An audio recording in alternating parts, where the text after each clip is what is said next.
Officially no snacks. No snacks this week of Dan Round. James. We got feedback. Raf.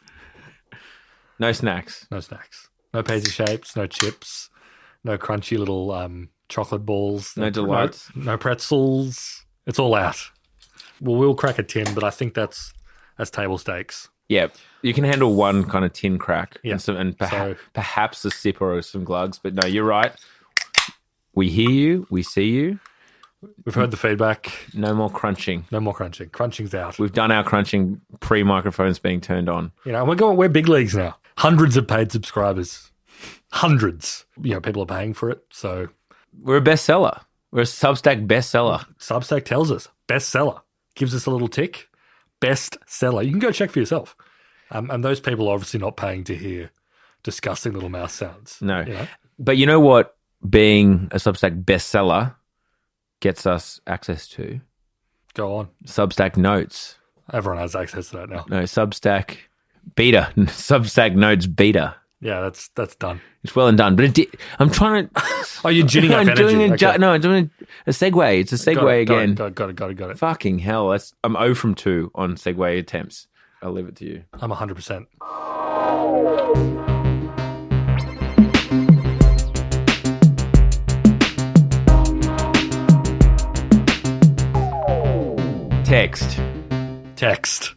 Text on social media, posts. Communicating via text. It's a novel idea now these days when everyone's doing funny little TikToks and dances and videos and memes. Not audio. No, that's I think that died. A brief attempt. It is actually funny. Huge, not what we're talking about today, but the kind of audio thing. It does probably suit Twitter best, the live audio thing, Yeah. the Clubhouse. I'm just not convinced that is that meaningful for the vast majority of people, basically. Or there's a business model around it. No. I mean, like, obviously audio's got a thing. You listen to a podcast, so you must. Yeah, podcasts we know are good. Yeah. But, you know, even the podcast world is now merging with the video world. Yeah. We don't have a video aspect. To our own detriment. But We probably should, and it's on our list of things to do. But here's the thing with the video podcast. Again, we're way off track, but it doesn't add that much to the actual quality of the content. no, right? totally. It's purely like It's a lizard brain thing. It's a distribution play. Yeah, because obviously, like, people do sit there and watch two people talking on YouTube. There's also the ambient content thing where, like, people are cooking and they just have something on, and certain households, they just have something on all the time, and that something is usually like YouTube, and it'll auto play whatever's next and blah, blah, blah. And so YouTube is, for those who didn't know, the number one podcast platform in the world. Yeah. What I mean by that is Joe Rogan will put out a podcast that's audio and video, and the YouTube video is going to get way more plays than basically all of the other audio listens combined. Yeah, totally. so- And a lot of people are consuming it as audio. Like, they'll just have it in the background while they're doing shit. Yeah, it just happens But- to have a video on or whatever. Because, you know, I'm sure there are people who sit there and watch all 3 hours of a Joe Rogan podcast, and power to them. I respect you as a human being. I don't respect your choices or behaviors or preferences. We're not advocating In for... a Christian sense, I reach out to you and observe you as a child of God. But next thing you know, we'll have some like schizophrenically edited podcast thing with like the Minecraft videos underneath it. Yeah. Paired up. Subway Surfers iPhone game. But for now, it's a distant glimmer. No, we're talking about text today. We're talking about text. Text is obviously the oldest form of communication apart from speech.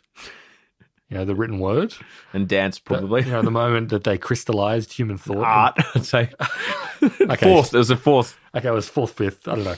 But, you know, text, writing. It's when we crystallized human thought into permanent form. Mm-hmm. And civilization sprung from that.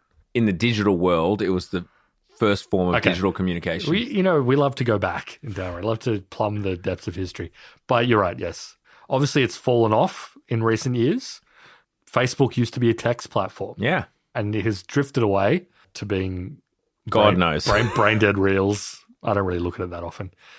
The remaining like flag bearer for text social media was Twitter, basically. Yeah. Twitter started as like a micro-blogging platform, has maintained a thread. Yes, it's added all those other things, but the core of Twitter is still text. Yeah. And, you know, the sharing of thoughts and ideas and what have you, which is pretty rare. You know, Tumblr also had a bit of that energy, although that was also very image and photo driven from the start. As far as like public publishing of text, it really, because obviously text is still very popular privately, group chats, etc.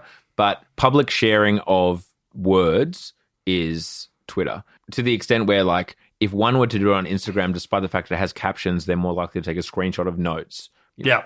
Like, and they're still posting an image effectively. Yeah. Well, I think we can get into talking that a bit, because the reason we want to talk about it is, and we're bringing it up now, is that obviously Twitter is going through an interesting period right now.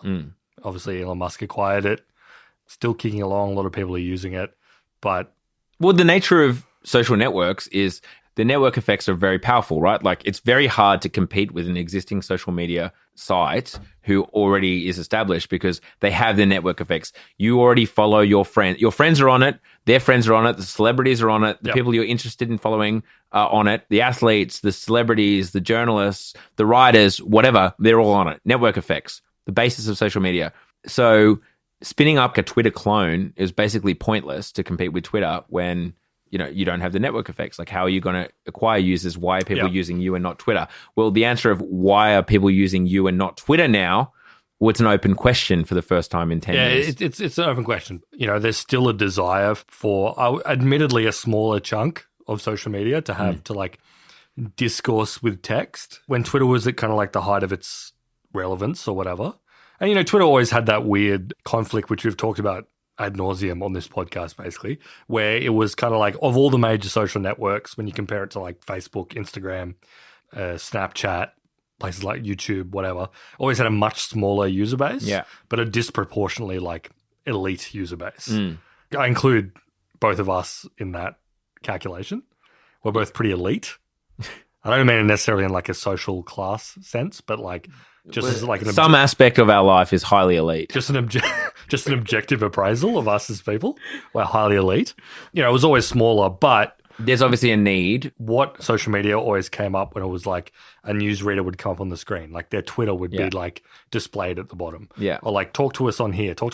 It's because it was the text, ideas, thought platform. Well, I want to break that down a little bit because I think there's multiple aspects there. One, yes, it's way more public than Facebook, obviously. Facebook, typically started as a friends network and has never really shook that off. I know that years ago they allowed for public profiles, obviously pages they allowed for, but it never really was the same. Like a journo is probably not going to have their own Facebook page, and converting your personal Facebook page to a public page is it was always very weird. A bit weird. A lot of people have done it. Yeah. But it's always been a bit awkward and strange, yeah. Then Instagram obviously is much more public, but then the content, again, out of like the history of Instagram, is like it's more personal, more lifestyle, blah, blah. And also, importantly, a business can't really leverage someone's Instagram as well. Like if you're, again, a journo or someone who works in corporate but wants to have a public face because you might be, an executive at a big company or whatever it is, a company is less likely to try and leverage your Instagram. You can tweet links. You can tweet totally about links. You can quote tweet, etc. You can be part of the conversation. You can leverage your Twitter to support whatever your job is and blah, blah, blah, much better than you can at any other social network. That's right. Yeah. So there's like a bunch of factors in there. Yeah. The reason we bring it up is because, yes, Twitter is kind of like, I'm not going to say crashing and burning, but it's like definitely going through a bunch of struggles. It's definitely a much more, I would describe it as a lot more of like a right-wing network now. Than it was. Honestly, without even getting into weird culture war shit, it's a worse experience. I'm finding it worse to use. We talk about this, I'm a text guy. I'm not a big poster, but, I'm a consumer. You're always absorbing. I'm absorbing, exactly. I'm a sponge. Yeah, but the fact of the matter is, even though it seems like the rest of like the online content universe is like diverting towards video, which it obviously is. We've talked about a lot. The idea of that kind of TikTok fire hose of content being replicated everywhere. Yeah, pure algorithm. Every platform copied stories. The stories format from Snapchat, that kind of like is now a drive of the internet. Images over and over, stitched into story, whatever. You know how it goes. But even though that's the case, there are still kind of like vultures circling around Twitter slipping up. And people are kind of looking for alternatives. Yeah. So it started with Mastodon as being like a Twitter alternative, open, free, accessible protocol. Didn't really work. No, too confusing. Let's be honest though. Let's break down why Mastodon. Sure, it has its core users. I'm sure listeners of us might be avid Mastodon users. IT guys. Yeah, but the onboarding is just horrible. You know that occasionally you stumble on, you're looking for something specific, like a specific problem, and there'll be like a CNET guide on it, but it's actually on the most obvious thing ever.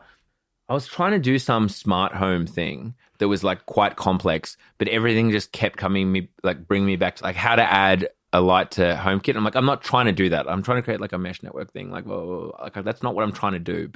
And it's like, why do people need a guide for this? You open HomeKit and press plus and then press light. Like, why is there a guide for this? But Mastodon is one of those programs that you do kind of need a guide. Like, you need to have another tab open explaining how the hell to even create an account in this friggin' place. Yeah, it was too ideological. It was like, we're a federated group of servers. And it's like built like this message about like moderation, selecting your own kind of like experience and communities or whatever. But literally the user journey is, okay, you go to mastodon.com.org, whatever the homepage of Mastodon. You Google Mastodon, you click on the top link that is the official Mastodon homepage, and it's like sign up, and you click the sign up button, and it takes you to like a FAQ explaining a federated network and how you have to choose a server, and like here's another link to like a list of different servers with different names, and it's like, what? I want to sign up. Like, I want to enter my email, choose a friggin' password and a username. Yeah. That's what I want to do. Mastodon, not so good for that. It was all about, finding your own patch. So, I mean, this is probably a good time to bring up, is that one of the reasons, even before Elon Musk acquired Twitter and all that sort of stuff, text is easily kind of like the most contentious form of social media, right? Because it naturally devolves into kind of like partisan bickering. Yeah. People get at each other's throats in text so much more aggressively than they do on any other form.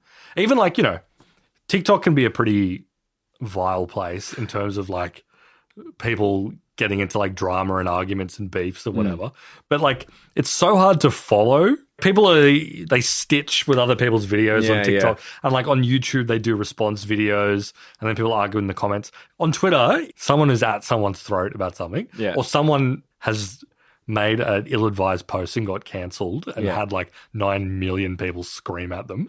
There's no other format that's better than text. Oh, yeah. It's so easy to like ruin your life in text. Well, I heard that this is people basically comparing like NBA's numbers are falling and subscription numbers are falling and revenue is like under threat, blah, blah, blah, whereas F1 is on the rise. And I heard someone doing basically a juxtaposition between the two. And to be clear, NBA is still like so much bigger than F1. But Formula One apparently forbade their drivers and teams from using Twitter, but fully promoted them using Instagram for that reason.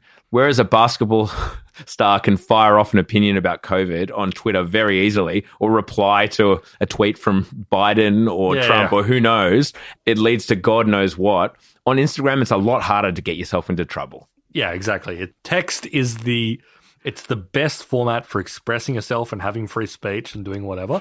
It's also the easiest format to like click a button and ruin your fucking life. Yeah. And this has led to like, it leads to these problems of like organization and moderation and all this kind of stuff, which you get on an insane level that you don't get through other formats. So this is one of the reasons that people were like, we don't want a platform like Twitter where all the discourse and the writing and the output of opinions of the human race is being like moderated by a group of, let's say, a couple of dozen people in San Francisco who are deciding what you can and can't say or what you can and can't be exposed to or what's something you should ban or not ban. Mastodon kind of came out of that open source, free software kind of vibe where it's like, well, we're just going to set up all these different servers. Yeah, and everyone can be their own admin. They have their own rules. It's like the cross with the forums thing. It didn't work because, the only people that are really interested in that are a particular kind of guy. And, it's not just guys, but I'm going to say it's not a completely 50-50 gender split who, frankly, you don't want to spend a huge amount of your time around. Well, but also it's because it runs into exactly the same problem. Like Twitter and social media is just an extrapolated version of a forum or of a small community, right? Where like at a certain point, you need to start moderating at scale, which is a very hard problem. It's a super hard problem, yeah. So like So anyone can spin up their own Mastodon server. And if you don't understand what we're talking about, like basically like imagine it's more like an internet forum. It's like a bunch of internet forums stitched together. So and they can, ones can be ejected from the main stitching, the tapestry for bad behavior, or they can be let back in. Anyway, it's very it's incredibly complicated and no one bought into it, understandably. No, but admins of a Mastodon server at a certain point have to start creating rules about moderation at scale when they no longer can just like single-handedly pick, you know what, you're just toxic, we don't want you in here. Yeah. And they have to start creating moderators who interpret rules and blah, blah, blah. You just get into exactly the same situation. Yeah, like totally. It doesn't fix the moderation problem of Twitter. No, totally. And it comes back to the thing that we've said in the past, but it's like, I don't think Elon Musk really understood or grasped the scale of that problem. No. Where it's like, you are now going to be blamed for every kind of minuscule fucking moderation decision, Yeah. which even though you're a big free speech guy, you're inevitably going to have to make. Yeah. Because some people are going to act like complete freaks. Yeah. But anyway, so obviously Mastodon was like a weird open source free software kind of vibe. But even though, and the reason that we're kind of doing this episode right now is that there's a lot of buzz at the moment about Meta. Well, there's two things, Blue Sky and Meta. There's two things.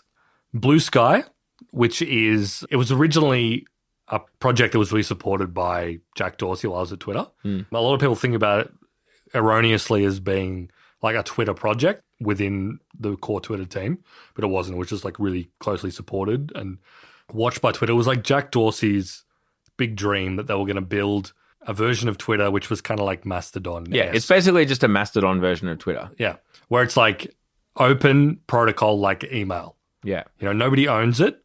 And when we talk about protocol, like, so James and I could start up a down round version of Twitter, basically. And your username would be, or if it's both Blue Sky and Mastodon use the same model, would be whatever you choose, big titty goth boy or whatever, at downround.bluesky.social or whatever. I know Mastodon.social. I don't know what blueskies.com.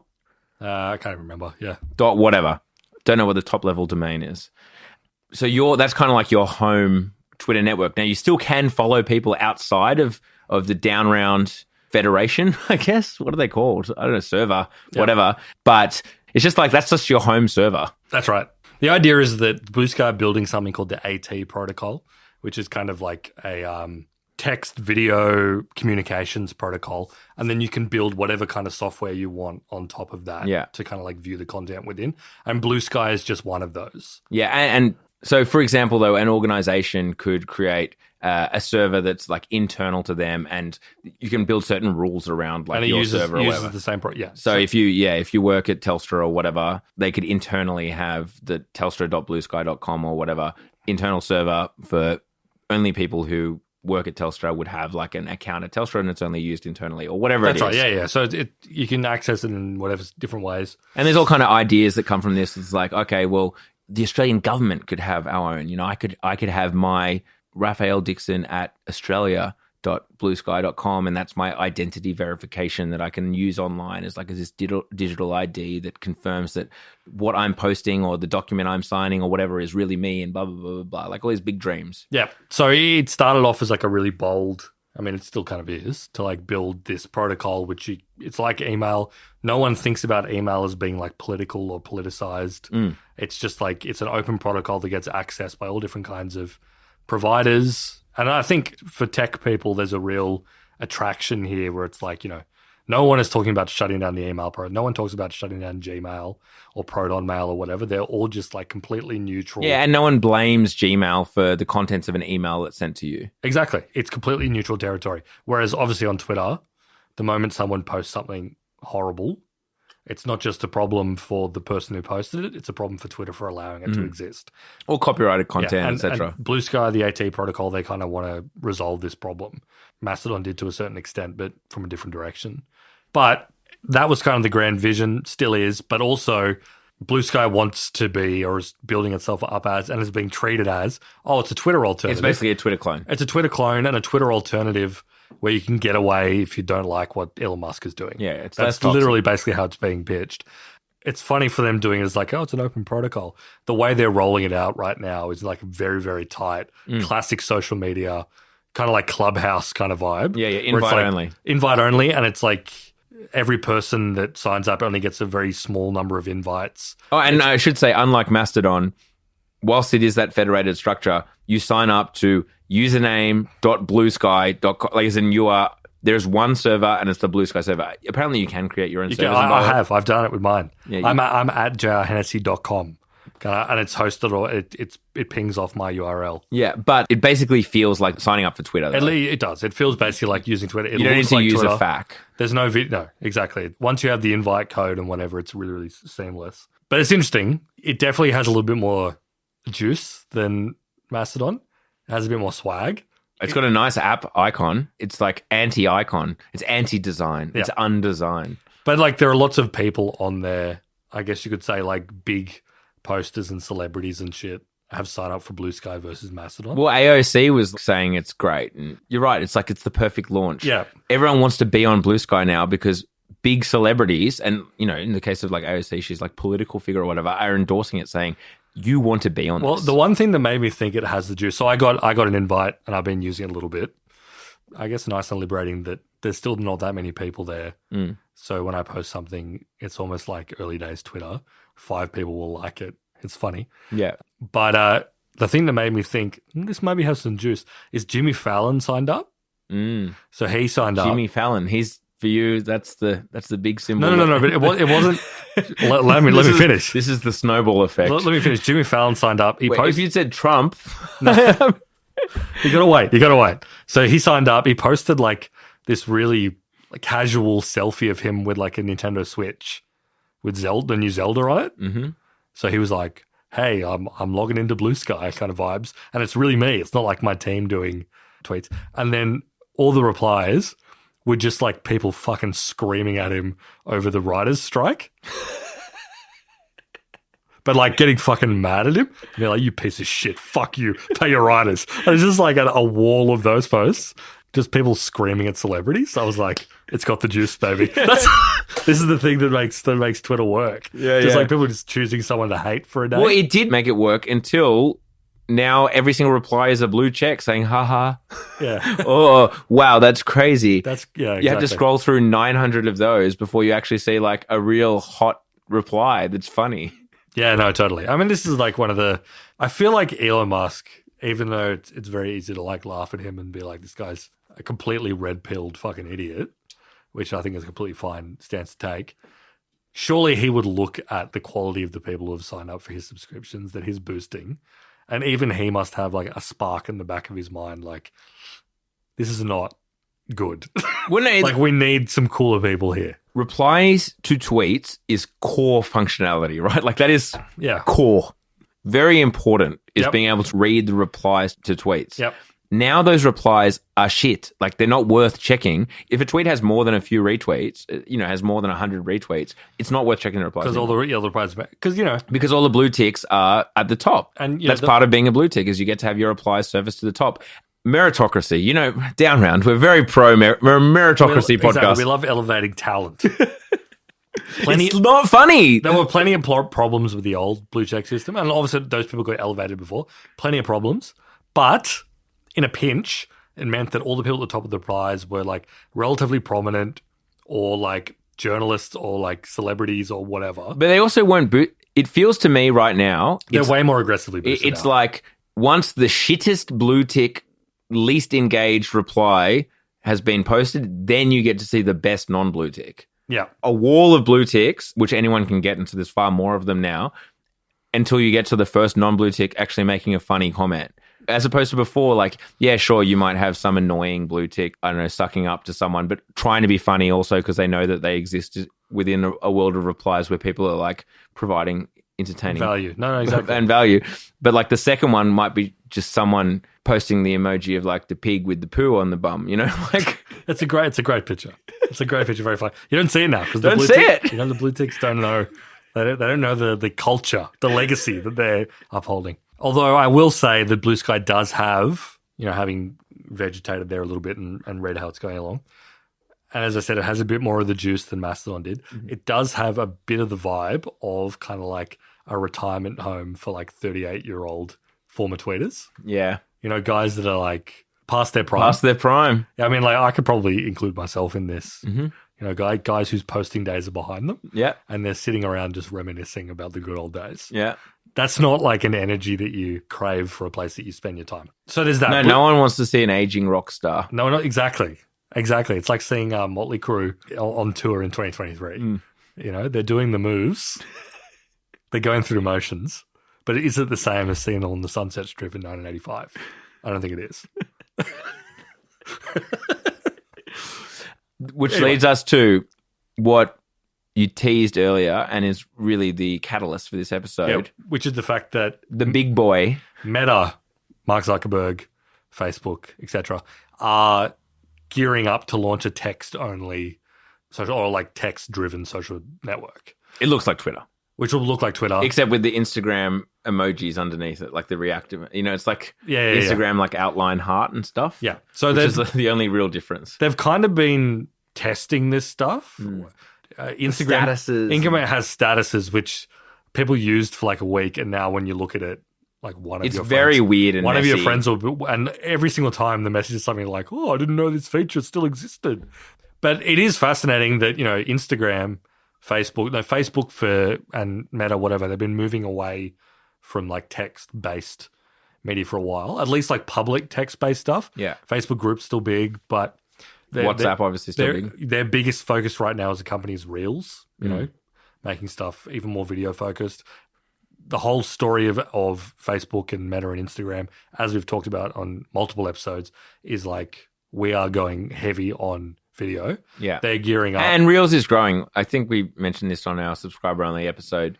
Reels is working. At the end of the day, we've been critical of Facebook and mentioned that they have like a bunch of challenges, but the reality is Reels is growing. Yeah. Reels is also creating more advertising space. Like it is working. Yeah, like they're brute forcing it into success for sure.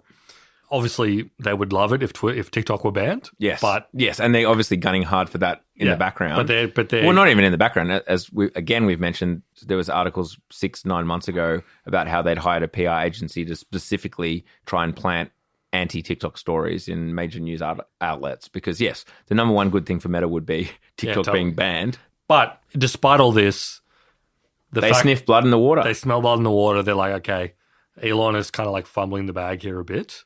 We have space to launch something that I believe they've been experimenting or like building for a very long time.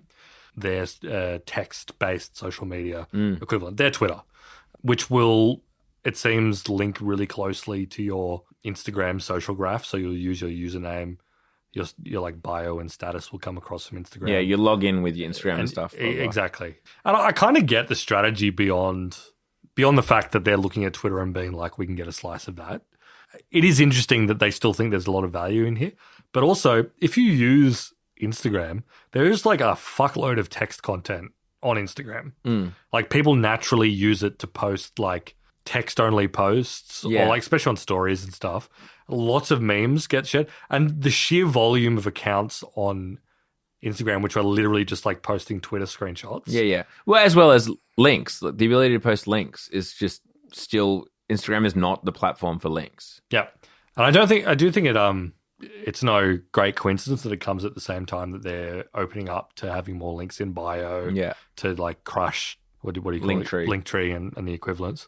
It is interesting because, there's just a fuckload of text content on Instagram. Yeah. And moreover, right now, if you're more of a B2B or some kind of organization that's selling something that is really high value, like some kind of security software, enterprise level software. Yep. You're not going to advertise that on Instagram or Facebook, basically, right?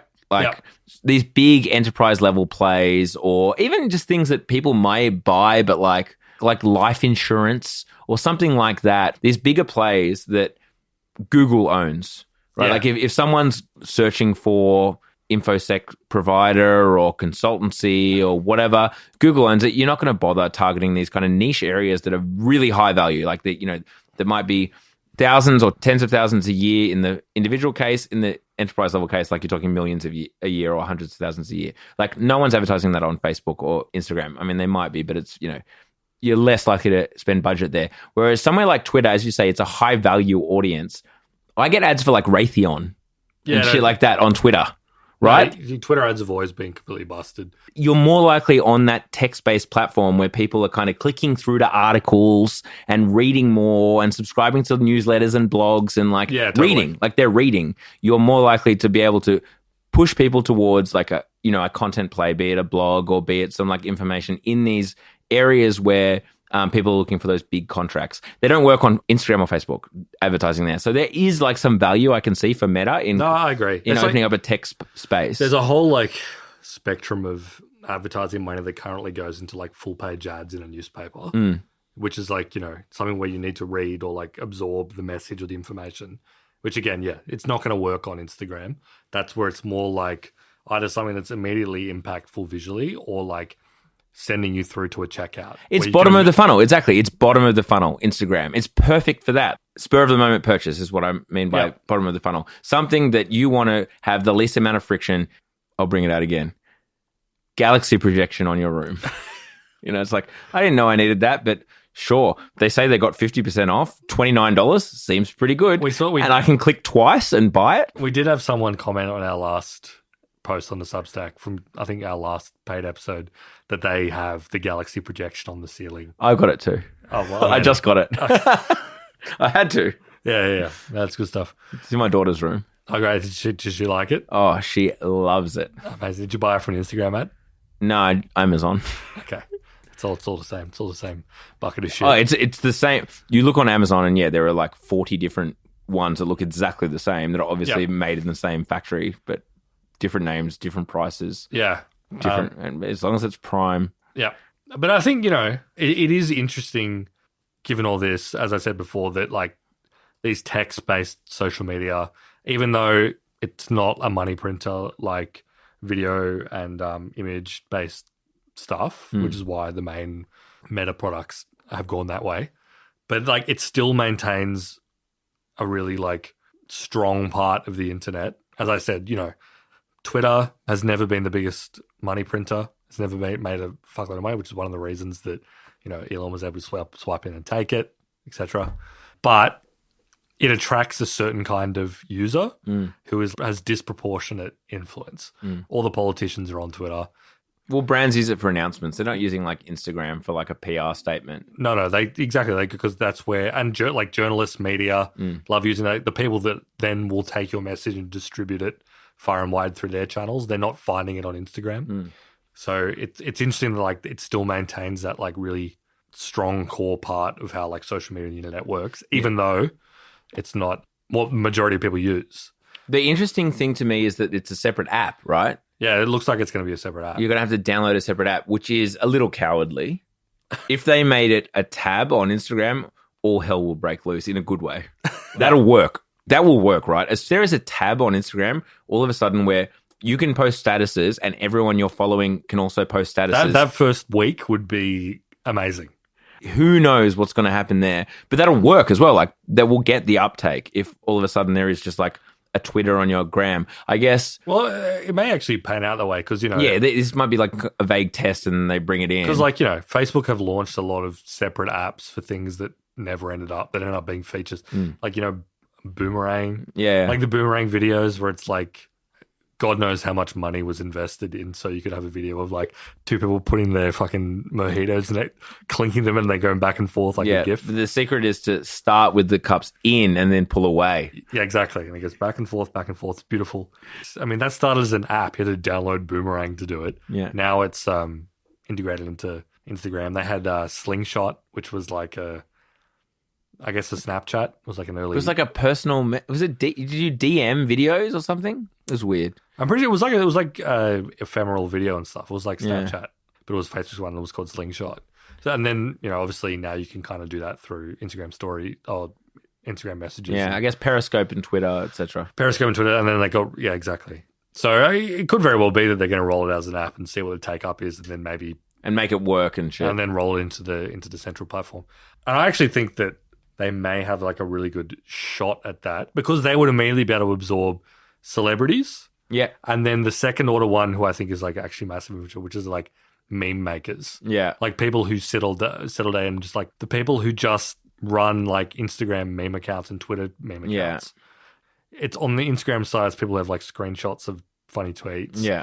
But on like the Twitter sides, like people that post like funny videos. Yeah. Like captioned videos. Yeah. That sort of shit. Comics. Yeah, like that kind of stuff would live really well there.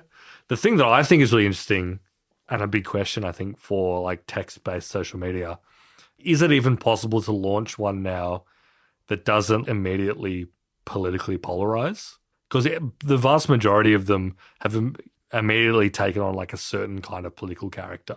So you reckon Blue Sky has got like a kind of anti-Elon leftist vibe? I think it does. Yeah, 100% right. does.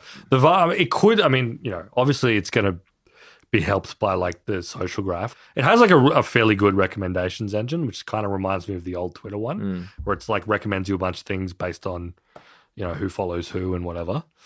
So obviously it's informed a bit by the people I was following on Twitter that have now moved over. But even generally, everything that I see retweeted or like appear on they have a What's Hot feed as well. Yeah. An algorithmic feed. An algorithmic What's Hot feed.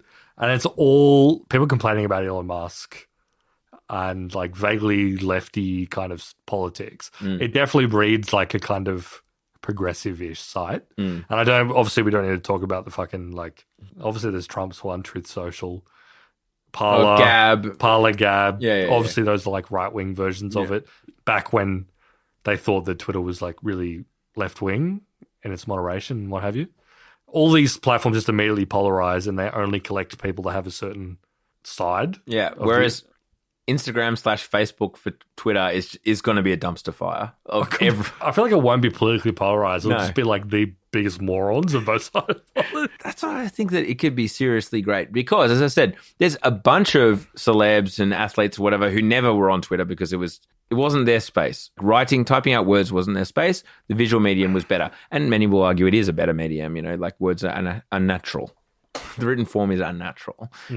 And if they're all of a sudden just like able to post, as I said, the Formula One drivers and teams or whatever who are like restricted to, take a photo and put a caption, the mindset. And, perfect. Photo of them and their team or whatever. Great. You can't get into much trouble doing that. But all of a sudden, if you've got 280 characters to just run wild. Let's see what happens. I'm for it. I think it'll work. I'm bullish. I'm bullish on Meta Twitter. You are you? Yeah. Oh, but they have the paid ticks now as well on Instagram. You know how you can pay for verification on Instagram now? I didn't know that. What do you get? You get something. It's a bit different to the Twitter one, but it's the same sort of vibe. Anyone can pay for it. You got to verify your identity. And then you also get like accelerated customer support and shit like that. So it's more for business. Yeah, it's kind of angled that way. It definitely has a different, like there are not people signing up en masse because they think it's going to like on Twitter, you're asinine. You think you've been shadow banned for years. Yeah. And like your incredible truth that you're always posting isn't being put in front of the right people. Yeah. And you got a chip on your shoulder about how the world's been keeping you down. Yeah. That's kind of like the Twitter Blue subscriber. And Elon Musk is going to fix it all. And also people who want to be able to categorize their bookmarks. Oh, apparently. or post. What percentage of Twitter Blue users do you reckon are like, I've been waiting on this bookmarks feature for years? Or they've unlocked, you can post videos that are like 8 hours long. And the only thing they use it for is to post like cam recordings of the Super Mario movie. You see that? No. There was like one account that was just posting in like multiple sections entire movies. So, yeah, that's right. Immediately used for copyright infringement. That was one of the headlines I didn't click on, but fair enough. That's what they were doing. Okay. There's the article. Because I don't actually get because Elon wants to turn Twitter into like a creator platform. X. Going to be X. The everything app. He's really supercharged that you can sign up to people's tweets. You can pay to subscribe to their feed, which never really worked with the old Twitter. And one of the reasons is that like, whenever I see one of those long tweets that you can post as like a Twitter Blue person, I just don't read it. Yeah. Because it's 99% of them are the worst shit I've ever seen in my life. Yeah. Because like it may as well be a bot posting. But that's just like the quality of the people that are posting them. But also like YouTube has a particular kind of consumption thing. You click through recommendations and you watch the whole thing. Yeah. You might watch it on your TV, you might watch it on your computer, your whatever. Your smartphone. Most of people's consumption of Twitter is on their phone. Yeah. And it's because they're scrolling a feed. Well, I would assume the average session length is pretty short on Twitter. Yeah, or shorter. And like certainly the amount of time you spend looking at any given post is not very long. No. So like behavior-wise, you're asking people to like scroll through, see your, 35-minute video uploaded. Yeah, and then just stop and just sit there. And watch it. Watch the whole thing, and then go, okay, back to scrolling. Let's go. I assume he must have some vision to like shake up the homepage so it's got more of like a YouTubey vibe in addition to the feed or something. But by the time you get to that point, you're not really a text. Well, that's the idea, right? And it might be worth as a little late in the episode bonus content. I think we mentioned this in the Elon Musk episode, which was very early, but it's a good episode, I reckon. Like, go back and have a listen. But Elon is obsessed with, like, his original company was called X, and it was like a payments thing, and it merged with PayPal. Yeah. PayPal became X PayPal. There's funny stories about, like, when he initially launched X or whatever, they did a bunch of market research and everyone just assumed it was a porn site. And they were asked, like, why X or whatever? And he was like, oh, I just had this vision where you had ads. Like, usually you have, you know, the actual brand versus X, and they don't mention the X. Well, in our ads, like, the X always wins those competitions. And that was kind of the extent of the thinking, the branding around it. But obviously SpaceX, you know, X has always been... He loves it. Yeah. He loves X. You know, X.com. It's a striking letter. And Twitter is now owned by X Corp. Yeah, he's renamed the company. And X is his vision of the everything app, English WeChat or whatever. He's even trying to pull it away from, as you say, being a text app. Yeah. So it is interesting that with all their bucket loads of market research and user behavior and whatever, Meta sits up after all their years of doing the opposite and being like, actually, people are going to want somewhere where they can just post text. Yeah, which is actually OG Facebook, as you said, in a way, except public. Yeah. And but yeah, Facebook early Facebook, 2008. Well, it didn't have a news feed. Early news feed, I should say. But there was definitely, like, was that 2009, 2008, 2009? I remember you would look at it of like an evening or something, because this was like very early smartphone era. A lot of people weren't using smartphones. A lot of people were using it on their desktop. Yeah, you'd log in. You'd log in and like people would be on the chat, Facebook chat before it was Messenger. And like there'd just be like a constant flow of updates. And some people would post like 4 or 5 status updates every fucking day just with what was going on or whatever. People have little conversations under it and shit. It was the golden era. It was. It was terrible, actually. I mean, unfortunately, you can go back and scroll back to your early Facebook. I don't even need to scroll. Do it. I don't even need to scroll back because Facebook like force feeds it to me. The memories thing that prompts you. Yeah. It's like you have new memories, and it gives me a post from like 2009. Just gurning off our heads at VFest. This 2009, I was like, it's a text post, and I'm like, why the fuck did I? Yeah, hey, Piggers. But like, the thing is like it's embarrassing because you see it in complete isolation. You forget that like back then everyone was kind of posting like that, and your one singular post was just like in a sea of other shit posts from other people. But like when you see it in a memory, it stands alone amid all the other Facebook stuff, which is not like that. Yeah, here is a reflection of you. You just feel like, fuck, was I the only person posting like that? I'm very bullish on. I'm actually not that bullish on this. I think it's going to crash and burn. No, I'm bullish on it. Okay, good. We've finally got a down round disagreement. Down round disagreement. Down round disagreement. Meta Twitter. I don't love the rollout. I would have liked them to be more aggressive and just chuck it as a tab on Instagram. I know they've probably done it, but this argument, the same argument we're having over this same glass table that we've never replaced because it's the worst surface to have microphones on, but we still got it. It's ritual. It's part of the fabric of the podcast. Yeah, which is why there's all those clunks and shit during our thing. It just the vibrations go straight into the mic. That's all shit. Yeah. Anyway, whilst I would have just force fed it straight down the throat like a goose for foie gras,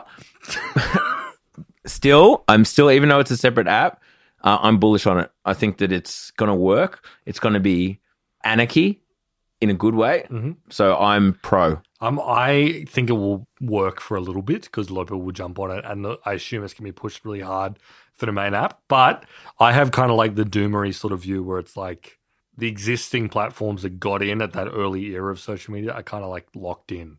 I think Twitter. People don't want to be posting text on Instagram. They just don't want to be doing it. The overhead is too high. If you're someone who liked posting that way, you already would have been to Twitter, and maybe you might have been driven away by whatever Elon Musk is doing. That's fine. You're exploring Blue Sky. I think, as I said, Blue Sky's got a bit more juice than certainly a lot more than Mastodon, but I don't think it's gonna. Yeah, it's still gonna be a tough sell. It's a tough sell. It's gonna be under around, but regardless of that, I think it's really interesting that challengers are not looking at Twitter being unstable and weird and becoming sort of a lot more psychotic. I think is probably a better way of putting it. And don't go, okay, well, that's the end of that fucking era. But say, okay, we can actually capitalize on this. There is a market that loves text. Yeah. And there's like an elite market that loves text who are really influential and thoughtful and what have you. Well, we should do a power ranking. Okay. Because there's a bunch. Here are the candidates. Blue Sky, Mastodon, whatever, Meta, Twitter, Substack. Yep, Substack Notes. Twitter itself. Yep. And then I guess other. Like I know there's other random Other ones have popped up, but like... One of them literally shut down. It was a 2-person team, and it was really popular when the Twitter debacle started.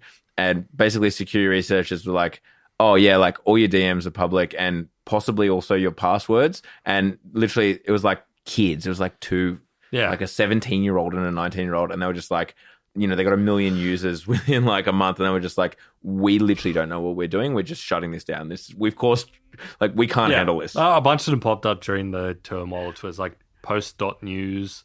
And then there was a few other ones.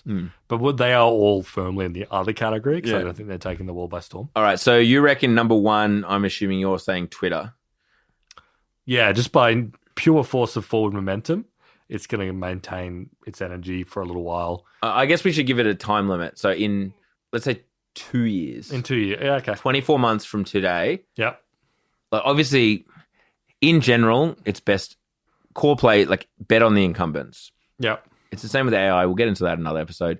In general, you want to bet on the incumbents. Yep. But I'm going to go out on a limb and go like, Meta Twitter will have more daily active users than Twitter in 2 years' time. That's wild. I would not accept that at all. Look, even I feel like that's a long shot. I'm going for an. You're a believer. You're a believer. That's fine. Yeah, I'd put Twitter up there. Controversially, I'm going to say that the number 2 is not Meta Twitter, it's Blue Sky. And the reason that I say that is that there's been repeated evidence that like Meta just gives up on shit. Yep. If it doesn't work, and they haven't launched a successful product in a very long time, that isn't like something that they've either acquired basically. So the moment this like crash and burn, Blue Sky does seem to have a bit of energy about it.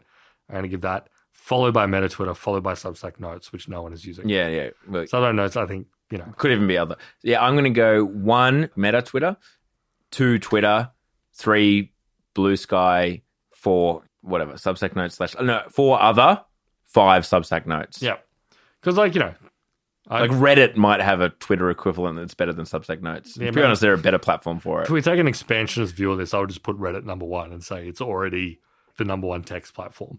Yeah, but the news, it doesn't have a feed. No, it is different. But if you're someone who likes typing out long screeds, Reddit's the platform for you. You're on Reddit for it to talk about whatever. Yeah, the Substack Notes thing, I don't know why people gave it the time of day, to be honest. Obviously, we are a Substack podcast, so please do subscribe and pay for... Yeah, actually, let's do an ad right now.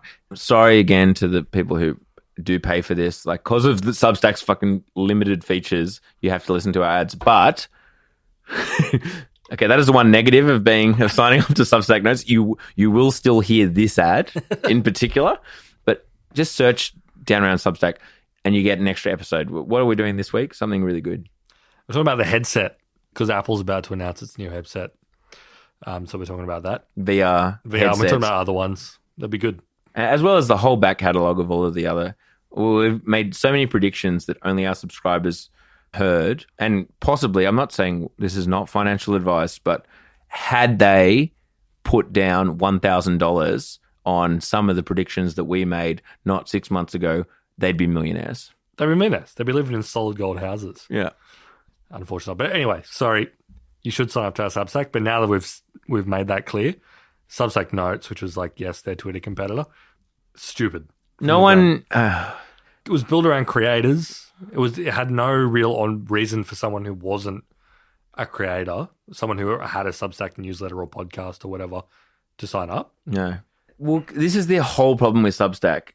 The entire strategic play, like, they are a tool. They basically build themselves as a tool, right? Like for publishers, infrastructure. They're infrastructure. They're an infrastructure business that's like, we give you the technology to be able to email newsletters to your subscriber list and monetize that subscriber list. And it's wonderful at that. It's wonderful at that. But that is like a commodified piece of technology. Like, what's their competitive advantage? Like, why Substack and why not someone else? Especially because one of the features they have to offer is that you can move off Substack and take your subscribers with you. So therefore, they have to try and leverage what they have, which at the moment is like a network of publishers, and create value some other way. We've discussed in the past, they can't really do bundling. It doesn't work for anyone else's business model. Could they create some kind of ad network? Possibly. But one of the reasons people come to Substack is like, it's you subscribe and you're avoiding all of the ads and blah, blah, blah. So they're trying to kind of create Substack as this platform that users all kind of come to see, A, discoverability of other things they like, and B, like some tweets and blah, blah, blah. But at the end of the day, it's infrastructure. It's not really a actual platform. Yeah. Yeah. I mean, a lot of people do use it, but if you look at Substack notes, it's really just like people who write newsletters talking to each other about. Yeah. It's not. And the Substack notes beta is basically people complaining about like, has anyone else noticed that the open rates have dropped on their emails? Yeah, it's just really thrilling stuff. You really you need to like. I mean, look, I don't want to admit it, but one of the great thrills of Twitter, you could see a post, which is a quote tweet, where someone is like brutally canceling someone for a completely nothing slight, innocuous kind of completely innocuous sentence. tweet. And then you scroll down through replies, and then you maybe see like a cartel execution video. That's hard to replicate. That is mojo. That is so hard to replicate.